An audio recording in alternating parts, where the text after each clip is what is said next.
दोस्तों, आज की कहानी है एक ठंडी सीईओ के साथ हुए अजीबो-गरीब कॉन्ट्रैक्ट की। मैंने उससे कॉन्ट्रैक्ट किया था, मैं उसे अपने बेहतरीन जीन्स प्रदान करता और वो मुझे 5 मिलियन देती। बस फिर क्या था? बच्चा पैदा हुआ, पैसे मिले, माँ लीवाना हो गया। डील खत्म, मैं वहां से चुपके से निकल लिया। किसे पता था कि मेरे अंदर इतना जबरदस्त टैलेंट है? पहली ही कोशिश में डबल अटैक, जुड़वा बच्चे। ऑपरेशन थिएटर के बाहर अफरा तफरी का माहौल था, पूरा हंगामा था। मैंने उसी अफरा तफरी का फायदा उठाया और वहां से फरार हो गया। जो जुड़वा बच्चा थोड़ा कम रोया उसे मैं अपने साथ ले गया, और पैसे भी।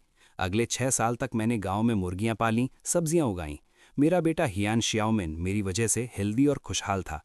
ये सब तब तक ठीक रहा जब मैं अपने ट्राईसाइकिल पर अपने बेटे को लेकर शहर सब्जियां बेचने नहीं आया।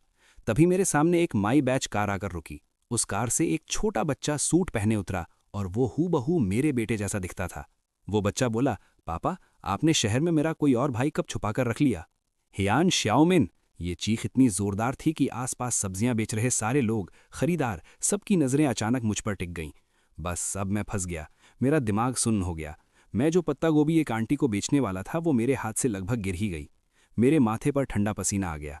मैंने कभी सपने में भी नहीं सोचा था कि 6 साल की ग्रामीण जिंदगी का आज इस तरह बेहद शर्मनाक अंदाज में अंत हो जाएगा। माई बैच के दूसरी तरफ वो सूट टाई पहने छोटा बच्चा, एक मिनिएचर बॉस, हमें देख रहा था। उसके चेहरे पर भी उतना ही आश्चर्य था जितना मेरे बेटे के चेहरे पर, लेकिन उसमें थोड़ी ज्यादा परख और उत्सुकता थी। और फिर उसके पीछे कार का दरवाजा खुला। पहले एक काली स्टॉकिंग्स में ढकी टांग बाहर आई, और फिर वो चेहरा जो मेरे डीएनए में इस कदर गहराई से दर्ज है कि रातों रात नींद में भी मुझे जगा देता है। इन बिन 6 साल बीत गए। वो अभी भी वैसी ही थी, चेहरा बर्फ की तरह सख्त, नजरें जैसे इंसानों को जमा कर रखते। बस एक फर्क था, उसके हमेशा बर्फीले चेहरे पर इस बार एक दरार आ गई थी। उसकी नज़र पहले मेरे बेटे हियान श्याओमैन के चेहरे पर पड़ी, जो कीचड़ में सना था लेकिन हूबहू मुझसे मिलता था। फिर धीरे धीरे उसकी नज़र सूट पहने छोटे बच्चे के चेहरे पर गई। दो एक जैसे बच्चे, एक पैचवर्क वाली जीन्स पहने जैसे कीचड़ में पला हो, दूसरा महंगे सूट में जैसे कोई राजकुमार हो। हवा जम गई। मुझे लगा मेरी धड़कन 180 पर पहुंच गई है। पापा, कुछ तो बोलो, क्या शहर में तुम्हारा कोई दूसरा परिवार है? तुम मेरे और गांव के जुआन तागवा के साथ ऐसा कैसे कर सकते हो? मेरे बेटे की बात सुनकर मैं चौंक गया। बदतमीज, मेरा जुआन तागवा से क्या लेना देना? वो तो गांव के मुखिया का कुत्ता है।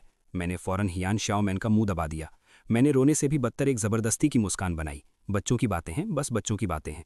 इन बिन ने मेरी तरफ देखा तक नहीं। उसकी नज़रें दो तेज शिकरा पक्षियों की तरह थीं, जो हियान श्याओमैन और इंसाओ, उस दूसरे बच्चे के हर हिस्से को बारीकी से जांच रही थीं। उसके पीछे खड़े दो बॉडीगार्ड चुपके चुपके हमारी तरफ बढ़ रहे थे। भागना, बस यही एक ख्याल मेरे दिमाग में था। अचानक मैंने अपने ट्राईसाइकिल का एक्सीलरेटर पूरा दबा दिया। ये बूढ़ा साथी जो पिछले 6 सालों से मेरे साथ था, एक असंतुष्ट दहाड़ के साथ आगे बढ़ा। मैं, मेरा बेटा और सब्जियों से भरी गाड़ी। उन्हें पकड़ो, इन बिन की बर्फीली आवाज़ हमारे पीछे गूंजी। अपनी जवानी के दिनों में मुझे ऑटम रोड का भगवान कहा जाता था। मैंने एक्सीलरेटर पूरा मार दिया। ट्राईसाइकिल सब्जी मंडी की तंग गलियों में बेतहाशा दौड़ने लगा। रास्ते में दो फलों की दुकानें उलट गईं, टमाटर इधर उधर बिखर गए। बुजुर्गों की चीखें और बॉडीगार्ड्स का पीछा, सब कुछ एक साथ मिल रहा था। पापा, आप तो कमाल हो, बिल्कुल फिल्म जैसा। हियान श्याओमिन मेरी बाहों में उत्साह से चिल्लाया। कमाल? हम अपनी जान बचाकर भाग रहे हैं। लेकिन मेरा ट्राईसाइकिल आखिरकार भीड़ के सामने हार गया। जैसे ही हम मंडी से बाहर निकले, एक काली लैंड रोवर हमारे सामने आकर रुकी, जिसने सीधा रास्ता रोक लिया। दो बॉडीगार्ड, एक बाएं एक दाएं, ने हमें मुर्गी के बच्चों की तरह उठा लिया। मुझे गाड़ी से खींचकर बाहर निकाला गया और माई बैच के बोनट पर पटक दिया गया। मेरा गाल ठंडी कार की पेंट से चिपक गया। दूसरे बॉडीगार्ड ने हियान श्याओमैन को अपनी बाहों में कस लिया, लेकिन उसे बिल्कुल डर नहीं था। उल्टा वो सूट वाले बच्चे की तरफ मुंह बना रहा था। इनबिन अपनी हील्स पहने कदम दर कदम मेरी तरफ बढ़ी। उसने मेरा नाम लिया। उसकी आवाज जोरदार नहीं थी, लेकिन उसने मुझे सिर से पांव तक कांपा दिया। बहुत दिनों बाद मिले हो। मैंने मुश्किल से सिर उठाया और चापलूसी भरी मुस्कान बनाते हुए कहा, क्या संयोग है प्रेसिडेंट इनबिन, आप सब्जियां खरीदने आई हैं? इनबिन के होंठ जरा हिले। उसने मुझे कोई जवाब नहीं दिया। इसके बजाय वो झुकी और बॉडीगार्ड की बाहों में मौजूद हियान श्याओमैन को देखने लगी। उसने हाथ बढ़ाया, जैसे उसके चेहरे को छूना चाहती हो। हियान श्याओमैन ने गर्दन सिकोड़ ली और सावधानी से उसे देखते हुए बोला, तुम कौन हो? मैं चेतावनी देता हूं, मेरी सौतेली मां बनने की कोशिश मत करना। मेरे पापा का जुआन तागवा से रिश्ता है। मैं एक बार फिर साफ कर दूं, जुआन तागवा एक कुत्ता है। इनबिन का हाथ हवा में ही रुक गया। उसने गहरी सांस ली और खड़ी हो गई। उसकी नज़र फिर मुझ पर टिक गई, ऐसी नज़र जैसे मुझे टुकड़े टुकड़े कर देना चाहती हो। 6 साल पहले मैंने जुड़वा बच्चों को जन्म दिया था, है ना? इनबिन की आवाज़ बहुत शांत थी, लेकिन उस शांति के अंदर एक ज्वालामुखी छिपा था जो फटने को तैयार था। मुझे लगा जिस बॉडीगार्ड ने मेरे कंधे को पकड़ रखा था उसने और जोर से दबाया। मानना भी मौत है, न मानना भी मौत, तो फिर अड़े ही रहते हैं। मैंने आंखें घुमाई और तुरंत बोला, जुड़वा? प्रेसिडेंट, आप किस बारे में बात कर रही हैं? मुझे कुछ समझ नहीं आया। फिर मैंने बड़े ही भोले चेहरे के साथ हियान श्याओमैन की तरफ इशारा करते हुए कहा, ये मेरा भतीजा है। मेरे बड़े भाई का एक्सीडेंट हो गया था। मैंने बड़ी मुश्किल से इसकी परवरिश की है। ये कहते हुए मैंने 2 आंसू निकालने की भी कोशिश की। देखो ये बच्चा मुझसे कितना मिलता है। कहते हैं ना, भतीजा मामा जैसा होता है। बात खत्म भी नहीं हुई थी कि हियान श्याओमैन बिभर पड़ा। पापा, क्या बकवास कर रहे हो? तुम्हारा कोई बड़ा भाई कब था? मेरे दादा दादी तो बहुत पहले मर चुके हैं। साला मुसीबत का बच्चा। मैं उसी वक्त जमीन में गड़ जाना चाहता था।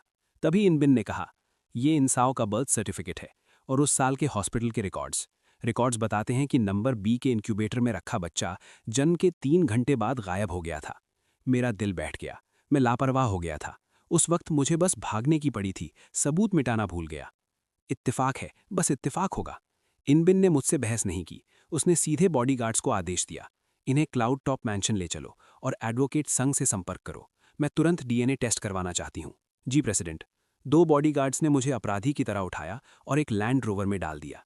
हियान श्याओमैन को भी अंदर बिठाया गया। उसे कोई डर नहीं था। वो उत्सुकता से चमड़े की सीटों को छू रहा था। पापा, ये गाड़ी तुम्हारी ट्राइसिकल से कहीं ज्यादा आरामदायक है, पर उतनी तेज नहीं है। क्या फायदा? अब भी तो हम ट्रैफिक में फंसे हैं। पूरे रास्ते कोई बातचीत नहीं हुई। काफिला सीधे शहर के बाहरी इलाके के एक लग्जरी रेजिडेंशियल एरिया में जा पहुंचा। Cloud top mention. बस नाम सुनकर ही पता चल जाता है कि ये जगह कितनी महंगी होगी। कार एक ऐसी विला के सामने रुकी जो किसी किले की तरह दिखती थी। हियान श्याओमैन और मुझे लिविंग रूम में ले जाया गया। लिविंग रूम इतना बड़ा था कि उसमें स्पोर्ट्स इवेंट कराया जा सकता था। छत पर लगा क्रिस्टल का झूमर देखकर मेरी आंखें घूम गईं। जैसे ही हियान श्याओमैन अंदर आया, वो छूट गया। कालीन पर कई चक्कर लगाए और फिर सीधे मुख्य सोफे पर जा बैठा। इंसाओ नाम का बच्चा चुपचाप उसके बगल में बैठा रहा। हाथ में एक टैबलेट थी, लेकिन उसकी नजरें कभी कभार हियान श्याओमैन की तरफ जाती, जो जमीन पर कुत्ते की तरह लोटपोट कर रहा था। ये तुलना वैसी ही थी जैसे प्रोडक्ट जैसा दिखाया जाता है, बनाम जैसा मिलता है। आखिरकार इनबिन ने बात शुरू की। मैं तुम्हें एक मौका दे रही हूं। मेरे उस समय के 5 मिलियन लौटा दो और बच्चे को यहां छोड़ दो। तुम जा सकते हो। मेरा दिल धड़कने लगा जब मैंने पैसों के बारे में सोचा। वो 5 मिलियन तो मैंने गांव में घर बनाने, जमीन लेने, मुर्गियां पालने में खर्च कर दिए थे, और साथ साथ हियान श्याओमैन और मेरे 6 साल गुजार लिए थे। लगभग सब कुछ खर्च हो चुका था, बस थोड़ा बहुत बचा था। सबसे बड़ी बात, वो मुझसे हियान श्याओमैन को छोड़ने को कह रही थी। मैंने उस बच्चे की तरफ देखा जो कालीन पर बेफिक्र होकर दौड़ रहा था और खिलखिला रहा था। वो मेरा 6 सालों से पाला पोसा अपना लहू था। मैंने गहरी सांस ली और पहली बार सीधे इनबिन की आंखों में देखते हुए कहा, प्रेसिडेंट इन, मैं पैसा तो किसी तरह लौटा सकता हूं, लेकिन श्याओमैन मेरा बेटा है। तेरा बेटा? इनबिन को ऐसे लगा जैसे उसने दुनिया का सबसे बड़ा मजाक सुन लिया हो। हमारा कॉन्ट्रैक्ट मत भूलना, तू सिर्फ एक जीन प्रोवाइडर था। मैंने अकड़कर जवाब दिया, कॉन्ट्रैक्ट में ये नहीं लिखा था कि जुड़वा हो तो क्या करना है। और वो बच्चा, इंसाओ, बहुत कमजोर था। डॉक्टरों ने कहा था कि शायद बचेगा नहीं। वो मैं ही था जो उसे गांव ले गया, चावल का पानी पिलाया, घरेलू नुस्खे लगाए, थोड़ा थोड़ा करके उसे दोबारा जिंदा किया। मैं सच कह रहा था। उस वक्त हियान श्याओमैन समय से पहले पैदा हुआ था। दुबला पतला, बिल्ली के बच्चे की तरह रोता था। मैं उसे लेकर भागा था, आधा पैसे के लिए, आधा इस डर से कि कहीं उसकी बेरुख मां सचमुच उसकी परवाह न करे। इनबिन का चेहरा कुछ पल के लिए बदला, लेकिन फिर वो फिर से ठंडी हो गई। मुझे प्रोसेस से कोई मतलब नहीं, बस रिजल्ट देखती हूँ। रिजल्ट ये है कि तुमने मेरे पैसे चुराए, मेरा बच्चा चुराया। वो उठ खड़ी हुई और ऊपर से नीचे तक मुझे तिरस्कार से देखते हुए बोली, जब तक डीएनए टेस्ट के नतीजे नहीं आ जाते तुम कहीं नहीं जाओगे। मैं तुम्हें दिखाऊंगी कि असली निराशा क्या होती है। किले में कैद होने का पहला दिन मैंने अनुभव कर लिया कि अमीरों की बोरिंग जिंदगी कैसी होती है। इनबिन ने हमारे लिए एक गेस्ट रूम अलॉट कर दिया। ये मेरे गांव के पूरे घर से भी बड़ा था। Attached bathroom, walk in closet और एक बालकनी जहां से पूरा गोल्फ कोर्स दिखता था। हियान श्याओमैन तो पागल ही हो गया। वो 2 मीटर चौड़े बिस्तर पर बार बार उछल रहा था, कीमती डाउन कंबल को ट्रैम्पोलिन की तरह इस्तेमाल कर रहा था। हम अब यहीं रहेंगे, ये तो चाचा वांग के सुअर खाने से भी बड़ा है। बच्चे की तुलना उससे बेहतर कोई नहीं कर सकता। मैं उतना आशावादी नहीं था। मैंने दरवाज़ा खोलने की कोशिश की, वो हिला तक नहीं। दरवाजे पर 2 काले कपड़ों वाले बॉडीगार्ड संतरी की तरह खड़े थे। खिड़कियों पर भी लिमिटर्स लगे थे, बस एक छोटा सा गैप खुलता था। सच में वे मुझे कैदी की तरह बंद कर रहे थे। लंच का समय हुआ। एक नौकरानी ने डाइनिंग रूम में आने को कहा। लंबी मेज पर तरह तरह के पकवान सजे थे, वेस्टर्न, चाइनीज, जापानीज, जो मन चाहे। इनबिन मुख्य सीट पर बैठी थी। इंसाओ उसके बाएं तरफ चुपचाप चाकू कांटे से स्टेक काट रहा था। हियान श्याओमैन और मैं उनके सामने बैठे थे। हियान श्याओमैन ने ऐसा कभी नहीं देखा था। उसने एक विशाल ऑस्ट्रेलियन लॉबस्टर उठाया और उसे सीधे मुंह में डालने ही वाला था कि मैंने झट से उसे रोका। श्याओमैन, थूक दे, हाथ से खाना, क्या तौर तरीके हैं ये कहते हुए मैंने फुर्ती से औजार निकाले, उसके लिए लॉबस्टर का मांस निकालकर प्लेट में रख दिया। थैंक यू पापा। हियान श्याओमैन मीठी मुस्कान के साथ कांटे में लॉबस्टर का टुकड़ा लेकर मेरे मुंह तक उठाया। पापा पहले खाओ। मेरा दिल गर्म हो गया। मैंने मुंह खोला और वो टुकड़ा खा लिया। मेज के दूसरी तरफ इनबिन का हाथ चाकू कांटे पर हल्का सा रुक गया। वो हमें देख रही थी, मुझे और मेरे बेटे को, एक जटिल नजर से। उसके बगल में बैठा इंसाओ भी चुप हो गया था, हमें देख रहा था। इनबिन ने खांसकर सन्नाटा तोड़ा। हियान, उसने ऐसे लहजे में कहा जैसे कोई बहस ही ना हो, आज से तुम्हें तौर तरीके सीखने होंगे। खाते हुए आवाज नहीं करनी, हाथों से खाना नहीं पकड़ना, चाकू कांटा इस्तेमाल करना सीखना होगा। हियान श्याओमैन ने मुंह भरकर पूछा, तौर तरीके? क्या वे खाने को मिलते हैं? इनबिन की भौहें तरक गई। इंसाओ, इसे सिखाओ। इंसाओ ने चाकू कांटा रखा, एक नया सेट लिया और हियान श्याओमैन को देते हुए धीरे से बोला, इसे ऐसे पकड़ते हैं। हियान श्याओमैन ने उसकी नकल करने की कोशिश की, लेकिन जोर की आवाज के साथ कांटा नीचे गिर गया। उसने उसे उठाया और फिर मेज के पांव से अपना सिर टकरा लिया। पूरा डाइनिंग रूम अफरा तफरी में बदल गया। नौकरानी की हताशा और इनबिन का बढ़ता गुस्सा देखकर मैं मन ही मन खुश हो रहा था। चखले अमीरों की औकात, मेरा बच्चा तुम्हारा किला तबाह कर सकता है। आखिरकार खाना खत्म हुआ। इनबिन ने इंसाओ को उनके पास बुलाया और उसे बहुत महंगे दिखने वाले खिलौनों का ढेर थमा दिया। साओ साओ, अपने भाई को खिलौनों के कमरे में ले जाओ और खेलो। फिर उसने ठंडी नजर से हियान श्याओमैन की तरफ देखते हुए कहा, ये सब तुम्हारा है, जो पसंद हो ले लो। ये तो खुली रिश्वत थी। मेरे अंदर का अलार्म बज उठा, मेरे पवित्र बच्चे को पैसों से भ्रष्ट मत करना। दोनों एक जैसे बच्चे पहली बार औपचारिक रूप से एक साथ थे। इंसाओ ट्रांसफॉर्मर टॉय हाथ में लिए झिझक रहा था। यान श्याओमैन उसके चारों तरफ घूमा और फिर हाथ बढ़ाकर उसके कपड़े को छूने लगा। तेरे कपड़े का कपड़ा बहुत अच्छा है, मेरे पापा की टी शर्ट से भी मुलायम। इंसाओ उसके छूने से शर्मा गया और फुसफुसाया, ये इटाइडा है, चलो मैं तुम्हें एक मजेदार जगह ले चलता हूँ। मैं उनके पीछे पीछे गया। मैंने देखा हियान श्याओमैन ने इंसाओ का हाथ पकड़ा और विला के पिछवाड़े एक बड़े पेड़ के पास भागा। ध्यान से देख। हियान श्याओमैन ने अपनी शर्ट की बाहें चढ़ाईं, हथेली पर थूक लगाया और देखते ही देखते पेड़ पर चढ़ गया। वो मजबूती से एक शाखा पर बैठ गया और नीचे मुंह खोले खड़े इंसाओ को बोला, ऊपर आजा, यहाँ से नज़ारा बहुत सुंदर है। इंसाओ ने ऊपर देखा, उसकी नज़रों में उत्सुकता और थोड़ा डर था। मैं कभी पेड़ नहीं चढ़ा। डरता क्यों है, मैं सिखाता हूँ। यान श्याओमैन छोटे मास्टर की तरह बोला, हाथ यहाँ रख, पैर वहाँ, बस इस तरह। यान श्याओमैन के उत्साह में इंसाओ सच में सीखने लगा, अजीब तरह से पेड़ पर चढ़ने लगा।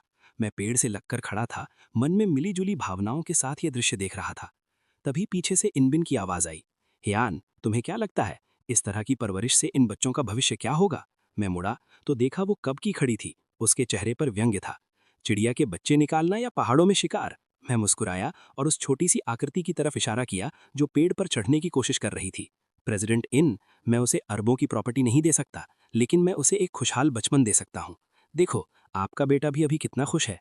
इनबिन ने मेरी उंगली से पेड़ की ओर देखा। यान श्याओमैन की मदद से इंसाओ आखिरकार एक निचली शाखा पर चढ़ गया था। वो थोड़ा डरा हुआ पेड़ के तने को पकड़े हुए था, लेकिन उसके चेहरे पर एक अनोखी उत्तेजना दमक रही थी। दोनों बच्चे शाखा पर एक दूसरे के बगल में बैठे थे। यान श्याओमैन दूर कहीं इशारा करके मुंह उछालकर बड़ाई कर रहा था कि वो गांव का बादशाह कैसे हुआ करता था। इनबिन की नजर झपकी, वो चुप हो गई। अचानक एक चर्र की आवाज आई, एक्सीडेंट हो गया। जिस शाखा पर इंसाओ बैठा था, शायद वो थोड़ी ज्यादा लोडेड थी, उसमें दरार आ गई। वो डरकर चिल्लाया, उसका शरीर हिल गया, वो पेड़ से गिरने वाला था। साओ साओ, इनबिन बेदम चिल्लाई, उसका चेहरा पल भर में सफेद पड़ गया। मेरा दिल भी तेज हो गया, ये पेड़ कितना कमजोर है। लेकिन कहने से पहले ही पास में बैठा हियान श्याओमैन बिजली की तरह प्रतिक्रिया कर गया। वो बंदर की तरह झपटा और इंसाओ की कमर कस ली। डर मत, मुझे मजबूती से पकड़ ले। हियान श्याओमैन ने अपनी पूरी ताकत लगा दी और किसी तरह इंसाओ को गिरने से बचा लिया। लेकिन इनर्शिया के कारण दोनों बच्चे पेड़ की शाखा से फिसल गए। सौभाग्य से वो जमीन से बहुत ऊपर नहीं थे, दोनों घास पर गिरे और लुढ़क गए। इनबिन और मैं साथ दौड़े। साव साव कैसे हो? इनबिन ने इंसाओ को उठाया, ऊपर से नीचे तक जांचा, उसकी आंखें पूरी तरह लाल थीं। मैंने भी अपने बच्चे को जल्दी से उठाया। उसका निचला हिस्सा गिरा था, लेकिन उसने तुरंत इंसाओ की तरफ देखा, उस सूट वाले बच्चे की चिंता करते हुए। तू ठीक तो है ना? इंसाओ अभी भी सदमे में था। उसने सिर हिलाया और फिर हियान श्याओमैन की तरफ देखकर धीरे से बोला, शुक्रिया। ये पहली बार था जब उसने खुद से हियान श्याओमैन से बात की थी। इनबिन को राहत मिली कि इंसाओं को सिर्फ कोहनी पर थोड़ी खरोंच आई थी। उसने राहत की सांस ली, लेकिन फिर उसका गुस्सा मुझ पर उतारा। हियान, इसे तुम खुशहाल बचपन कहते हो? तुमने मेरे बेटे को साहसिक खेलों में उतार दिया। अगर आज साव साव को कुछ हो गया तो मैं तुम्हारी जिंदगी जेल में बितवा दूंगी। ये औरत सचमुच बेवजह बहस कर रही थी। इससे पहले कि मैं कुछ कहता, हियान श्याओमान ने ही ऐतराज किया।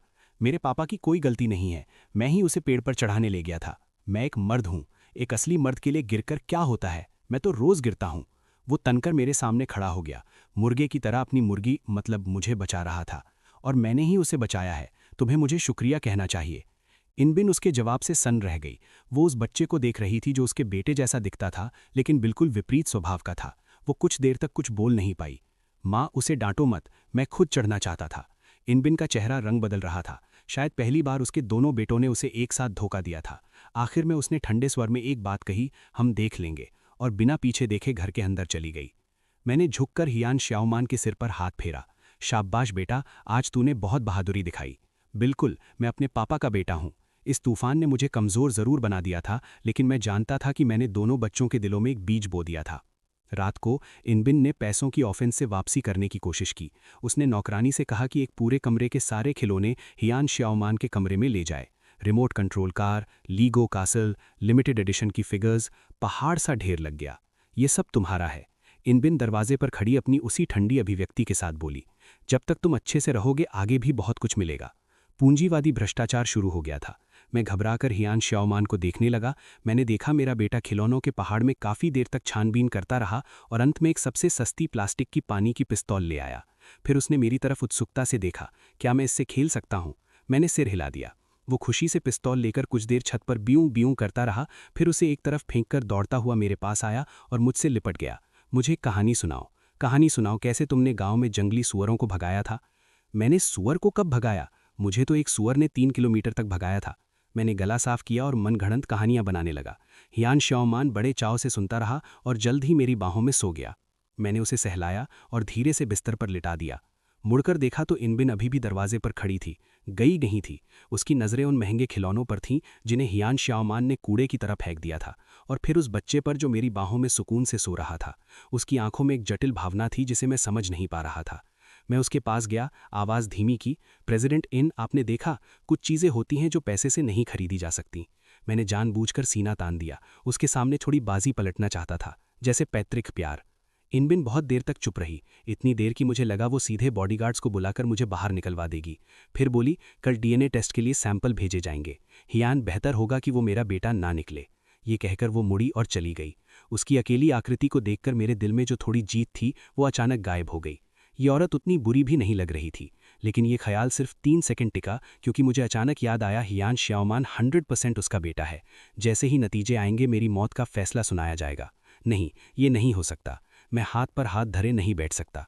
अगली सुबह फैमिली डॉक्टर पूरे उपकरणों के साथ आ गया। हियान श्याओमान, मैं और इंसाओ तीनों सोफे पर एक दूसरे के बगल में बैठे खून के नमूने का इंतजार कर रहे थे। इंसाओ साफ तौर पर आदी था, बिना किसी भाव के अपना हाथ बढ़ा दिया। हियान श्याओमान इसके विपरीत पहली बार डर से बेदम हो गया था। उसका चेहरा पीला पड़ गया, वो मेरी गर्दन से कसकर चिपक गया। पापा, मुझे इंजेक्शन नहीं लगवाना, इंजेक्शन से लोग मर जाते हैं। बदतमीज के बच्चे, टीकाकरण के समय तू सबसे ज्यादा खुश होता था। डर मत, ढांढस बंधाओ। मच्छर के काटने जैसा है, दर्द नहीं होता। सच में, सच में। उसे ढांढस बंधाते हुए मेरा दिमाग तेजी से दौड़ रहा था। मुझे कोई तरीका निकालना है नमूनों से छेड़छाड़ करने का। मेरी नज़र मेज़ पर रखे सैंपल ट्यूब पर गई। डॉक्टर ने पहले इंसाओ का खून लिया, उस पर इंसाओ का लेबल लगाया। फिर बारी थी हियान श्याओमान की। छोटा जोर जोर से रोने लगा, मेरी बाहों में बेतहाशा हिलने लगा। नहीं, मुझे नहीं चाहिए। डॉक्टर और 2 नौकरानियां उसके पास आ गए। दृश्य बहुत अव्यवस्थित था। मौका आ गया था।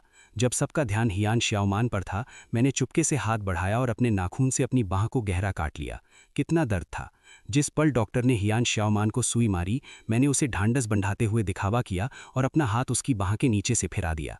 मेरे खून की एक बूंद चुपचाप हियान श्याओमान लिखे ट्यूब में गिर गई। सब करने के बाद मैंने राहत की सांस ली। अगर टेस्ट में साबित हो गया कि हियान श्याओमान और मेरा कोई रिश्ता नहीं है, तो इनबिन के पास मुझे रोकने की कोई वजह नहीं होगी। मैं एक जीनियस हूँ। नमूने लेने के बाद डॉक्टर ने तीनों के मुंह की सेलिया यानी बक्कल स्वैब भी लिए। उसने कहा, डबल सुरक्षा के लिए। मैं बहुत तेजी से करके आया था। मेरा दिल फिर धड़कने लगा। उन सीलबंद सैंपल बैग्स को देखकर मुझे लगा जैसे वो सैंपल नहीं बल्कि मेरी मौत की सज़ा है। दोपहर में इनबिन को कंपनी में एक मीटिंग में जाना था। जाने से पहले उसने हियान शाओमान और मुझे बुलाया, आज इंसाओं का पियानो टीचर आएगा। हियान शाओमान, शांति से रहना, उन्हें परेशान मत करना। फिर उसने चेतावनी भरी नज़र से मेरी तरफ देखा, अगर तुम इसे काबू नहीं कर सके तो मैं तुम्हारी मदद करूंगी। वो मुझे धमकी दे रही थी। मैं एक पूरा आदमी हूँ। इनबिन के जाने के बाद एक मिडिल एज्ड आदमी टेलकोट पहने, बाल जल से चिपके मैंशन में आया। वो इंसाओं का पियानो टीचर था, कहते हैं अंतर्राष्ट्रीय स्तर का मास्टर। विशाल लिविंग रूम में वो उस ग्रैंड पियानो के सामने बैठ गया जो एक किले की कीमत जैसा दिखता था। इंसाओ भी आज्ञाकारी ढंग से उसके बगल में बैठ गया। एक सुरीली धुन गूंजी। यान शाओमेन उत्सुकता से पास गया, पियानो के पास लेट गया, आंखें फैलाकर देखने लगा। वाह, ये बड़ा डिबला खुद ही गाता है। मास्टर ने भौएं तो चढ़ाई, लेकिन शिष्टाचार बनाए रखा, उसने उसे इग्नोर किया। एक बार टुकड़ा समाप्त होने पर मास्टर ने इंसाओं का मार्गदर्शन करना शुरू किया। नहीं, यहाँ भावना जोरदार होनी चाहिए, समझे? ऐसे कलाई ढीली, उठाओ इसे। कितनी बार बताऊं, तुम एक सुअर हो, इतना साधारण शीट भी याद नहीं रख सकते। मास्टर का स्वभाव बिगड़ता जा रहा था, उसकी आवाज़ और तेज होती जा रही थी। इंसाओं ने सिर झुका लिया, उसका छोटा चेहरा लाल हो गया, आंखों में आंसू थे, लेकिन वो रोने की हिम्मत नहीं जुटा पा रहा था। मुझे गुस्सा आ रहा था। कैसा पाजी मास्टर है, बच्चे को पढ़ा रहा है या पोते को डांट रहा है? हियान शाओमैन भी चुप नहीं बैठ सका। वो अचानक पियानो की तरफ दौड़ा और एक कुंजी पर मुक्का मार दिया। एक भयानक शोर हुआ, सब चौंक गए। मैं तुम्हें उसे गाली नहीं देने दूंगा, हियान शाओमैन ने गुस्से से चिल्लाते हुए पियानो मास्टर की तरफ उंगली दिखाई और कहा, तुम सुअर हो, तुम्हारा पूरा परिवार सुअर है। तुम अशिष्ट जंगली बच्चे, जानते हो मैं कौन हूं? मुझे परवाह नहीं कि तुम कौन हो, हियान शाओमैन ने कमर पर हाथ रखते हुए कहा। उसे एक बार और गाली दी तो मैं तुम्हारे पियानो में पेशाब कर दूंगा। वाह बेटा, ये तो बहुत ही सख्त तरकीब है। मास्टर गुस्से से कांप रहा था। उसने मेरी तरफ इशारा करते हुए कहा, यह है तुम्हारा अच्छा लालन पालन। मैं धीरे धीरे आगे बढ़ा और हियान शाओमैन को अपने पीछे कर लिया। आप मास्टर ली है ना? मेरा बेटा भले ही कड़वा बोलता है, लेकिन बात गलत नहीं है। मैं समझता हूं कि इनबिन के बच्चे की परवरिश के लिए सिखाना चाहिए, डांटना नहीं। आपके तरीके से सिर्फ उसका आत्मविश्वास कम होता है, और क्या फ़ायदा?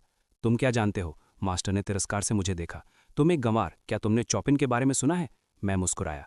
चोपिन का तो नहीं सुना, लेकिन इतना जानता हूं कि बेहतरीन धुन भी लोगों को सुनने के लिए बजाई जाती है। जो कला लोगों को खुश ना कर सके वो बेकार है। ये कहकर मैं पियानो के पास गया, अपनी आस्तीनें चढ़ाईं। सिर्फ तुम ही नहीं, मैं भी बजा सकता हूँ। सबके हैरान चेहरों के बीच मैं बैठ गया, गहरी सांस ली और वो धुन याद की जो मैंने कॉलेज में रियाज की थी, पिकअप के लिए। फिर मेरी उंगलियां कुंजियों पर चल पड़ी, परिचित धुन गूंजी। सूरज चमक रहा है, फूल मुझ पर मुस्कुरा रहे हैं, चिड़िया बोल रही है, सुबह सुबह सुबह तू स्कूल क्यों जा रहा है? एक महाकाव्य एहसास के साथ पूरे जोश में मैंने स्कूल चलना गीत बजा दिया। पूरा लिविंग रूम सन्नाटे में डूब गया। पियानो मास्टर का मुंह इतना खुला कि अंडा घुस जाए। इंसाओं ने आंखें फैला ली, जैसे उसने नई दुनिया का दरवाज़ा देख लिया हो। मैं स्कूल जाता हूँ, कभी देर नहीं करता। प्रभाव कमाल का था, मैंने कामयाबी पा ली थी। मैं शान से उठा और पियानो मास्टर की तरफ भौएं उठाईं। मास्टर, क्या लगता है, क्या मेरे इस हाथ में पर्याप्त भावना थी? पियानो मास्टर का चेहरा पहले लाल हुआ, फिर सफ़ेद। वो मुझे उंगली दिखाकर कुछ देर घुमाता रहा, एक शब्द नहीं बोल पाया। आखिर में उसने जोर से अपना बैग उठाया। अश्लील, ये कला पर दाग है, और गुस्से में चला गया। जाते जाते धमकी भी दे गया, मैं सीईओ को बताऊंगा, पूरी रिपोर्ट करूंगा। बता दे, किसको डर है? मास्टर के जाते ही इंसाओं ने मेरी तरफ पूरी श्रद्धा से देखा। अंकल, आपने बहुत सुंदर बजाया। बिल्कुल, मैंने सीना पीटते हुए कहा। सीखना चाहता है? अंकल सिखा देंगे। हाँ, चाहता हूँ। और फिर उस दोपहर भव्य क्लाउड टॉप मैंशन के लिविंग रूम में 2 बाघे, ट्विंकल ट्विंकल लिटिल स्टार और मैं एक चित्रकार हूँ की धुनें लगातार गूंजती रहीं। हियान शाओमैन गाने और नाचने के लिए था, मैं बजाने के लिए, इंसाओ ताली बजाने के लिए। हम तीनों की खुशी इतनी साधारण की। जब इनबिन थके शरीर मीटिंग खत्म करके घर लौटी तो उसने यही सुहाना नज़ारा देखा। पिता और 2 बच्चों का प्यार भरा हंगामा। वो दरवाजे पर खड़ी कुछ देर तक तीनों को देखती रही। 2 छोटे, एक बड़ा, लिविंग रूम में तहलका मचाते हुए। उसे गुस्सा करना भी भूल गया था। माँ, तुम वापस आ गई? अंकल ने मुझे पियानो सिखाया, बहुत मजा आया। इनबिन अवाक थी। वो पहली बार इंसाओं को इतनी खुशी से मुस्कुराते देख रही थी। उसकी नज़र इंसाओं के ऊपर से गुजरी और मुझ पर टिकी। अब वो नज़र पूरी तरह से ठंडी नहीं थी, उसमें थोड़ी उत्सुकता थी, थोड़ा भ्रम था। वाह, ये इल्जाम पिघलने लगा है। मैंने एक शानदार मुस्कान मारी, लेकिन अगले ही पल उसका फ़ोन बजा। उसने कॉल रिसीव किया, बस कुछ सेकंड सुना और उसका चेहरा बदल गया। क्या कहा? मास्टर ली को नाराज़ किया और बच्चों के गाने बजाए? ठीक है, मैं समझ गई। उसने फ़ोन रखा और फिर मेरी तरफ देखा। वो नज़र जो थोड़ी गर्म हुई थी, फिर से बर्फ बिंदु सी नीचे आ गई। हियान, तुम सच में बहुत प्रतिभाशाली हो। आपकी दया है, आपकी दया। साधारण साधारण, दुनिया में तीसरे नंबर। इनबिन ने गहरी सांस ली, बड़ी मुश्किल से गुस्सा दबाया। कल साओ साओ के स्कूल में पेरेंट चाइल्ड स्पोर्ट्स डे है, तुम हियान शाओमैन को अपने साथ ले जाना। मैं क्यों जाऊँ? मैं तो उसकी माँ हूँ। तुम जाओ, उसके दूसरे माता पिता के रूप में। पिता शब्द कहना उसे मुश्किल लग रहा था। सबसे ज़रूरी बात, अच्छे से रहना, मुझे कोई परेशानी नहीं लानी वरना अंजाम जानते हो। ये थप्पड़ था और फिर उससे भी बड़ा थप्पड़। प्राइवेट स्कूल के पेरेंट चाइल्ड स्पोर्ट्स डे में जाना, ये इस मुर्गी को मोरों के घोंसले में फेंकना जैसा था। एक सार्वजनिक फांसी। मैं लगभग भविष्यवाणी कर सकता था कल के सोशल डेथ का समय। अगले दिन हम 4 लोग 2 गाड़ियों में सवार होकर उस लेजेंडरी रॉयल किंडरगार्टन की तरफ रवाना हुए। किंडरगार्टन के बाहर लग्जरी गाड़ियों की लाइन लगी थी। माता पिता ऐसे कपड़े पहने थे जैसे रेड कार्पेट पर रैंप वॉक करने आए हों। इनबिन का आगमन सबके आकर्षण का केंद्र बन गया और मैं उसके पीछे ऐसे लग रहा था जैसे कोई रखेल जिवलो हो। हियान श्याओमैन और इन साओ ने हाथ पकड़ रखा था और चारों तरफ उत्सुकता से दिख रहे थे। स्पोर्ट्स डे जल्द ही शुरू हो गया। पहली एक्टिविटी थी 3 पैरों की दौड़, 3 लेग रेस।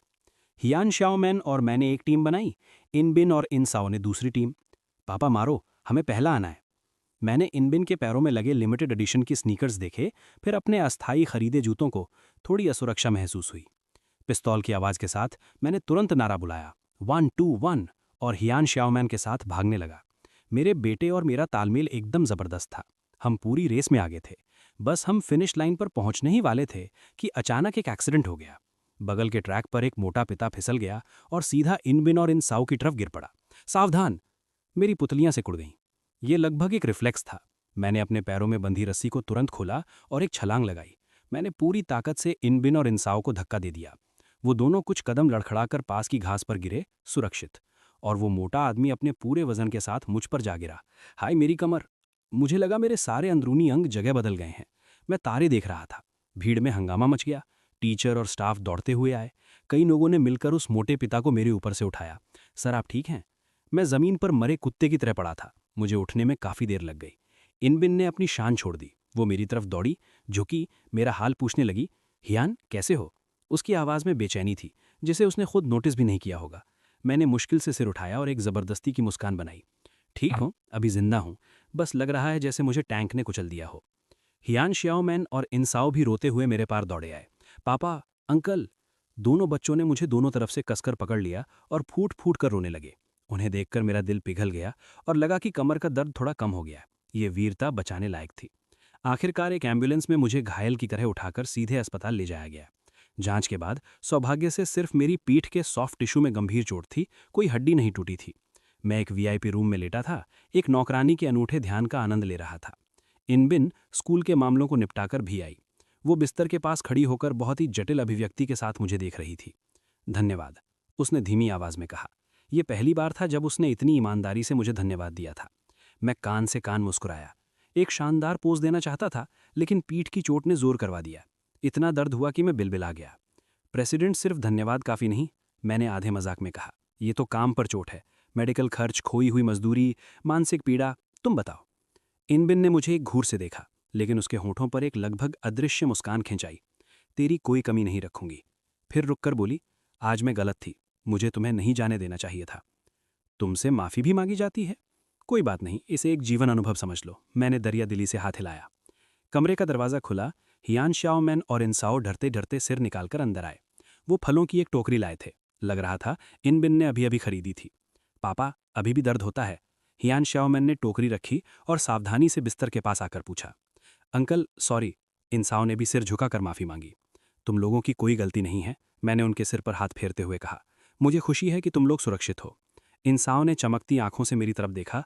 अंकल, आज आप बहुत बहादुर थे। बिल्कुल, मेरे पापा सुपरमैन हैं। दोनों बच्चों की आराधना भरी नजरें देखकर दर्द गायब हो गया। इनबिन एक तरफ खड़ी चुपचाप हम तीनों को देख रही थी। उसकी नजर धीरे धीरे नरम होती जा रही थी। अगले कुछ दिनों में मैं राजा की तरह रहा, बिना उंगली हिलाए। इनबिन हर दिन अस्पताल मुझसे मिलने आती। हालांकि ज्यादा बात नहीं करती, लेकिन पहले जैसी चिड़चिड़ी नहीं थी। और दोनों बच्चे मेरे निजी नर्स बन गए थे। हियान श्याओमैन चुटकुले सुनाने के लिए, इंसाओ मुझे कहानियां पढ़ने के लिए। एक दिन मैं इंसाओ की मीठी आवाज में कहानी सुन रहा था कि अचानक दरवाजे के बाहर हंगामा सुनाई दिया। इनबिन के पीछे कई रिपोर्टर बड़े बड़े कैमरे लादे आ रहे थे। एक आदमी, जो प्रतिद्वंदी कंपनी का बॉस निकला, जोर से चिल्लाया, सुना है इनबिन ने गुपचुप एक बच्चा पैदा किया है और बच्चे के पिता को अस्पताल में छुपा रखा है, सच? फ्लैश की रोशनी बेतहाशा चमकने लगी।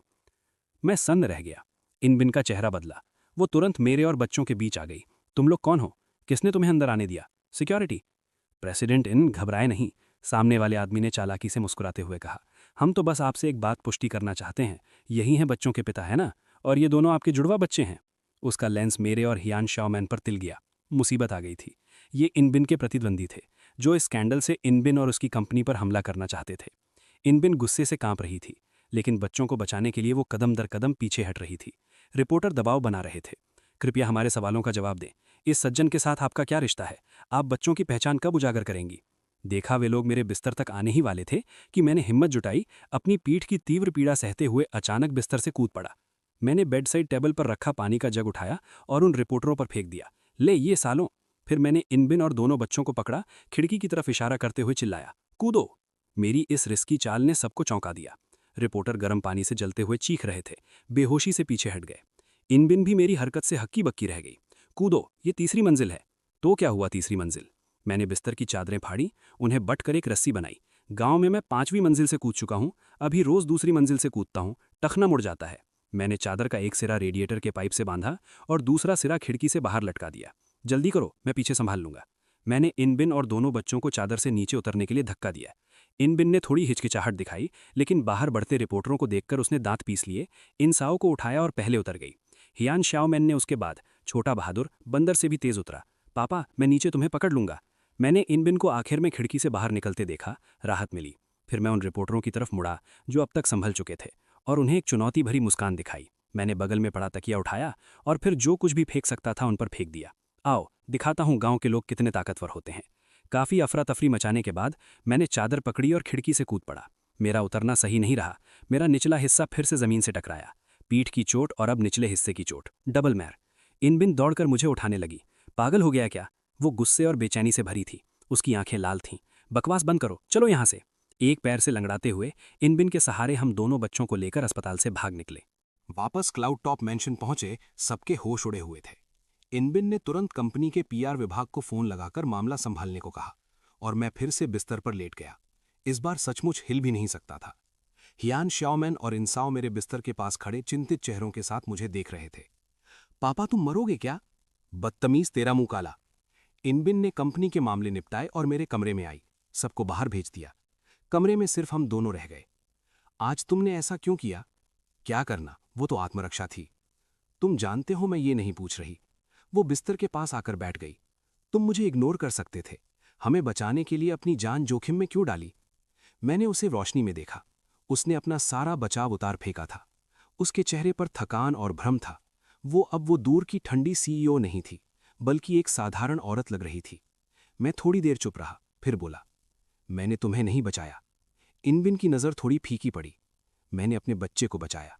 मैंने उसकी तरफ देखा। हियान शाओमैन तुम्हारा बेटा है, इंसाओ भी तुम्हारा बेटा है। वे भाई हैं। मैं उनमें से किसी को चोट नहीं पहुंचने दे सकता। और हां, मैंने चौड़ी मुस्कान दिखाई। तुम मेरे बच्चे की मां हो, तुम्हें भी तो कोई तकलीफ नहीं पहुंचा सकता, है ना? इनबिन अवाक रह गई। उसने बहुत देर तक मुझे देखा, इतना देर कि मुझे लगा उसने देखना ही छोड़ दिया है। फिर उसने सिर झुका लिया। उसके कंधे हल्के से हिलने लगे। मैंने देखा, एक आंसू उसके हाथ पर गिरा जो उसके घुटने पर टिका था। हे भगवान, वो रो रही है। अचानक मैं घबरा गया। अरे रो मत, मैं तो बस ऐसे ही कह रहा था। मैं बड़ा बकवास हूं। वो पहली बार मुझे बेचारा और बेहाल देख रही थी। मैं उसे ढांढस देना चाहता था, लेकिन जैसे ही हिला, कमर का दर्द फिर उठ खड़ा हुआ। हिलो मत। उसने सिर उठाया। उसका चेहरा फिर से शांत हो चुका था, बस आंखें थोड़ी लाल थीं। उसने हाथ बढ़ाकर धीरे से मेरे माथे पर गिरते बालों को सहलाया। उसकी उंगलियां ठंडी थीं, लेकिन जैसे ही उन्होंने मेरी त्वचा को छुआ, मुझे एक करंट सा गुजरा। मेरा दिल धक से रुक गया। हियान के डीएनए टेस्ट के नतीजे कल आ जाएंगे। मेरा दिल बैठ गया। जिस चीज से मैं सबसे ज्यादा डरता था, वो आखिरकार होने वाली थी। अगर नतीजे साबित कर दें कि दोनों मेरे बच्चे हैं, तो तुम क्या करोगे? मैंने मुंह खोला तो कुछ नहीं बोल पाया। क्या करूंगा? भागना? एक बार भाग चुका हूं। हियान शाओमैन को छोड़ना? नहीं, ये नहीं कर सकता। मैं एक लंबे सन्नाटे में डूब गया, जब तक बाहर हियान शाओमैन और इंसाओ की बहस की आवाज नहीं आई। तुम्हारी गलती है, पापा घायल हो गए। नहीं तुम्हारी, वे बुरे लोग थे। हाँ तुम्हारी, तुम बदकिस्मत हो, तुम बदकिस्मत हो। दोनों बच्चों की बहस सुनकर इनबिन और मैंने एक दूसरे की तरफ देखा। दोनों की आंखों में एक लाचार मुस्कान थी। शायद चीजें उतनी बुरी नहीं हैं जितनी हम सोच रहे थे। अगले दिन मैं जोरदार झटके से नींद से उठा। पापा देखो, हियान शाओमैन मेरी आंखों के सामने एक लिफाफा हिला रहा था। डीएनए टेस्ट रिपोर्ट है। मेरा दिल पल भर में नीचे आ गया। कयामत का दिन आ गया था। मैंने कांपते हाथों से लिफाफा लिया। उसे 1 टन भारी लग रहा था। इनबिन मेरे पास खड़ी थी, गंभीर चेहरे के साथ। दोनों बच्चे भी घबराहट से मुझे देख रहे थे। मैंने गहरी सांस ली और लिफाफा खोला। अंदर कई पन्ने थे, पूरी तकनीकी भाषा। मैं सीधे आखिरी पन्ने पर गया, निष्कर्ष देखने। दिए गए डीएनए अनुक्रम तुलनात्मक विश्लेषण के अनुसार परीक्षित हियान और परीक्षित हियान शियाओमैन के बीच कोई रक्त संबंध नहीं पाया गया। क्या? मैंने अचानक सिर उठाया। मुझे अपनी आंखों पर यकीन नहीं हो रहा था। मैंने फिर से काले अक्षरों वाले सफेद कागज को देखा। साफ लिखा था, हियान शियाओमैन और मेरा कोई खूनी रिश्ता नहीं है। ये कैसे हो सकता है? अचानक मुझे वो दिन याद आया जब मैंने खून के नमूने लेते समय धोखा किया था। मैंने अपनी उंगली काटी थी, लेकिन अफरा तफरी में लगता है जो मैंने गिराया था वो। मैंने पास खड़ी इनबिन की तरफ देखा। क्या ये वो हो सकती है? इनबिन ने मेरी नज़रों का सामना किया। उसकी नज़र शांत और अडिग थी। जैसी तुम्हारी मर्जी हियान, वो तुम्हारा बेटा नहीं है। मेरा दिमाग खाली हो गया। मेरा बेटा नहीं? तो फिर किसका बेटा है? मैं कुछ सोच पाता इससे पहले ही इनबिन ने एक और दस्तावेज निकाला। ये एक और है। उसने मुझे दस्तावेज थमाया। मैंने लिया और देखा, ये इनबिन और हियान शियाओमेन का डीएनए टेस्ट था। निष्कर्ष, इनबिन हियान शियाओमेन की जैविक मां होने का समर्थन करता है। सच में? तो अब तुम्हारे पास कहने के लिए क्या बचा है? इनबिन ने मेरी तरफ देखा। उसकी नज़र फिर से ठंडी हो गई थी। तुमने मुझसे 6 साल तक झूठ बोला। तुमने मेरे बेटे पर 6 साल तक कब्जा किया। हियान, तुम सच में बहुत होशियार हो। मैंने मुंह खोला लेकिन एक शब्द भी नहीं बोल पाया। मैंने झूठ बोला था। मैंने हियान शियाओमेन की तरफ देखा। वो हमें भ्रमित दृष्टि से देख रहा था। साफ उसे समझ नहीं आ रहा था कि हम क्या कह रहे हैं। माँ, आप क्या कह रही हैं? अंकल ही तो छोटे भाई के पापा है ना? इनबिन ने उसे कोई जवाब नहीं दिया। वो मेरे पास आई और एक कॉन्ट्रैक्ट मेरे बिस्तर पर फेंक दिया, जो उसने बहुत पहले तैयार कर रखा था। हियान, हमारी जान पहचान और इस बात को देखते हुए कि तुमने हमें एक बार बचाया, मैं तुम्हें एक आखिरी मौका दे रही हूँ। ये रहे 10 मिलियन। पैसे ले और हमारी दुनिया से गायब हो जा। बच्चों के सामने कभी ना आना। 10 मिलियन, 6 साल पहले से 2 गुना। काफ़ी था। मैं किसी भी शहर में बेफिक्र जिंदगी गुजार सकता था। मैंने कॉन्ट्रैक्ट देखा, फिर बिस्तर के पास सन्न खड़े हियान शियाओमेन को देखा। पिछले 6 साल के छोटे छोटे लम्हे फिल्म की तरह मेरे दिमाग में कौंध गए। जब उसने पहली बार मुझे पापा कहा था, उसका पहला कदम। जब वो बीमार था तो मैं पूरी रात आंख नहीं मूंदता था। जब वो शैतानी करता तो मैं जाकर माफ़ी मांगता था। जब उसने अपनी जेब में बचाकर रखी मिठाई चुपके से मुझे दी थी। मैंने उसे एक कमज़ोर नवजात से एक ऐसे शैतान बच्चे तक पाला था जो पेड़ चढ़कर चिड़िया के बच्चे निकाल सकता था। वो मेरी पूरी दुनिया था और अब कोई उस पूरी दुनिया को 10 मिलियन में खरीदना चाहता था। मैं हंस पड़ा। इनबिन की ठंडी नज़रों के सामने मैंने वो कॉन्ट्रैक्ट लिया और पन्ना पन्ना फाड़ दिया। कागज़ के टुकड़े बर्फ के टुकड़ों की तरह ज़मीन पर बिखर गए। प्रेसिडेंट इन, पैसा अच्छी चीज़ है, लेकिन इस दुनिया में कुछ चीज़ें ऐसी होती हैं जो पैसे से नहीं खरीदी जा सकती। 6 साल पहले मैंने तुम्हारा पैसा लिया और भाग गया, वो गलती थी। इन 6 सालों में मैं उसे कोई अच्छी ज़िंदगी नहीं दे सका। मैं असमर्थ हूँ, लेकिन शुरू से आखिर तक मैंने उसे अपने बेटे की तरह पाला।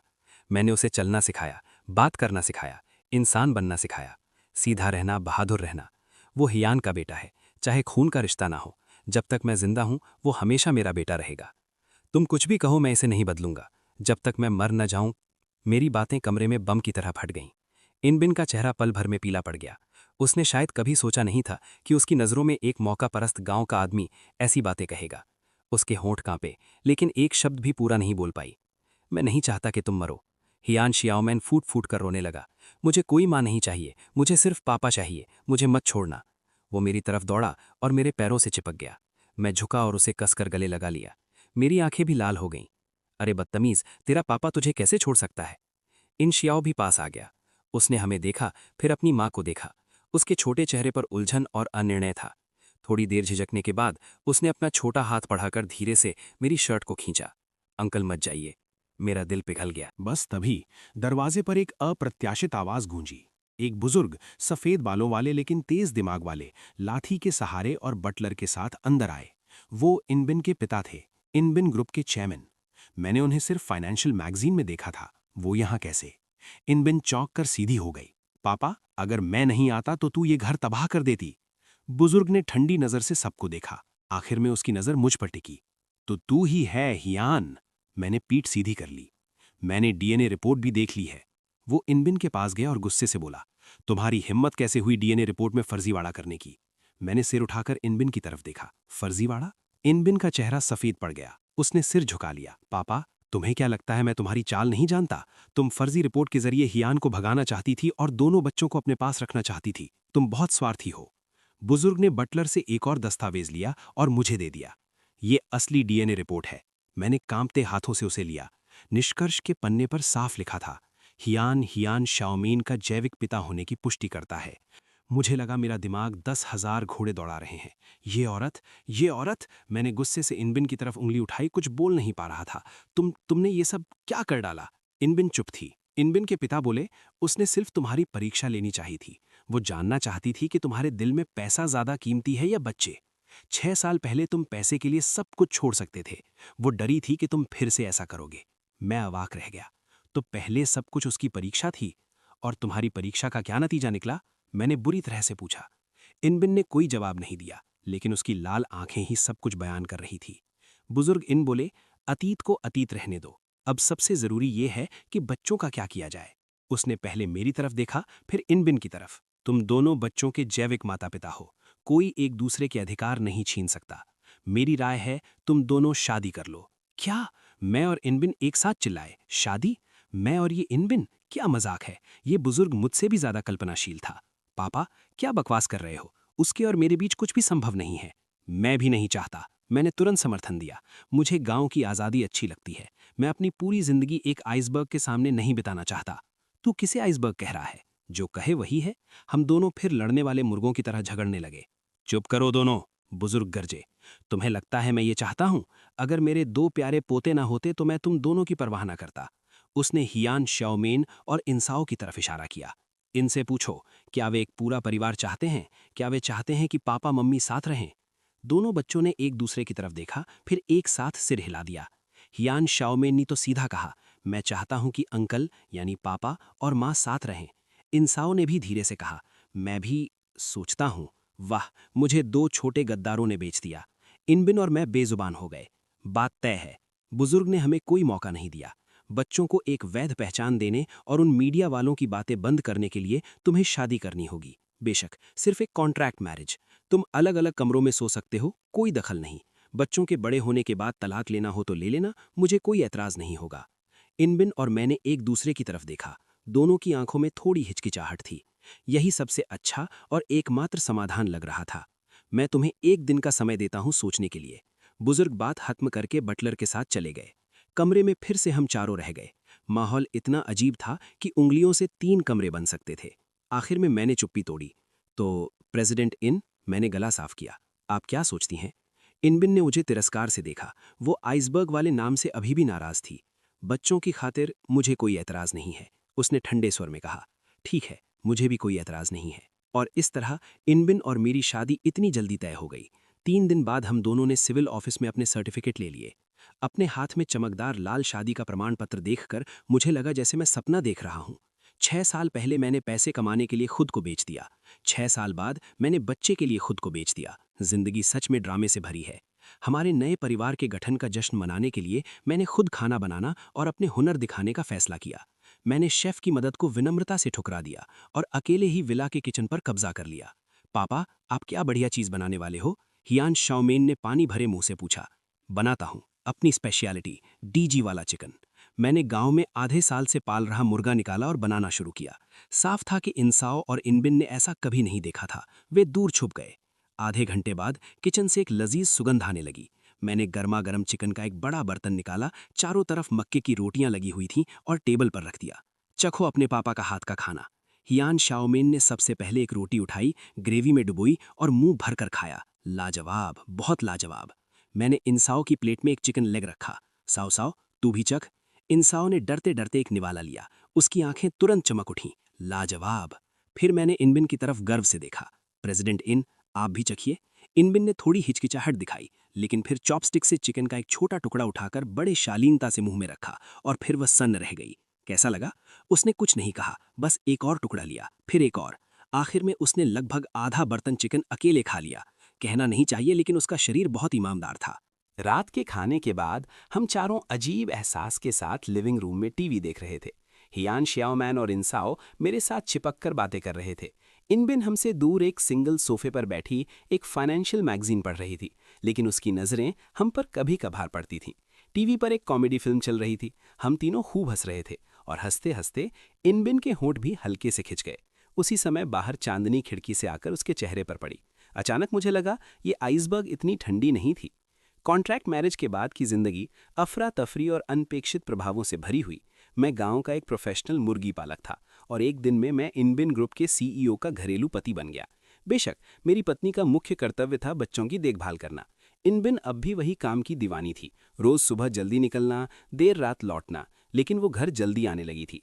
पहले वो कंपनी से सबसे आखिर में निकलती थी, अब वो अनावश्यक कमिटमेंट्स को ठुकराकर डिनर से पहले घर पहुंचने लगी थी, क्योंकि उसे पता था कि घर पर 3 लोग उसका इंतजार कर रहे हैं। मैंने अपना दूसरा करियर विकसित कर लिया, हाउस हस्बैंड। अपने जबरदस्त खाना पकाने के हुनर से मैंने घर के 3 लोगों के पेट पर राज कर लिया, खासकर इनबिन का। हालांकि वो शिकायत करती थी कि मेरा खाना तैलीय और अस्वस्थ है, लेकिन वो सबसे ज्यादा खाती थी। दोनों बेटों के बीच रिश्ता दिन ब दिन बेहतर होता जा रहा था। यान श्योमैन किंडरगार्टन में इंसाव का निजी बॉडीगार्ड बन गया था। जो भी इंसाव को तंग करता वो सबसे पहले झपटता था, और इंसाव हियान श्योमैन का निजी छोटा ट्यूटर बन गया था। हर रात उसे होमवर्क कराता, कहानियां सुनाता, एक तेज खरगोश, एक शांत कछुआ, अजीब तरह से एकदम सही। उस दिन इनबिन ग्रुप की सालगिरह की डिनर पार्टी थी। सीईओ की पत्नी पति होने के नाते इनबिन ने मुझसे जबरदस्ती चलने को कहा। मैंने उधार लिया हुआ महंगा सूट पहना। खूबसूरत लोगों की भीड़ में खड़ा होकर मैं बहुत बेचैन महसूस कर रहा था। ऐसे लग रहा था जैसे कोई कील हंसों के झुंड में घुसाया हो।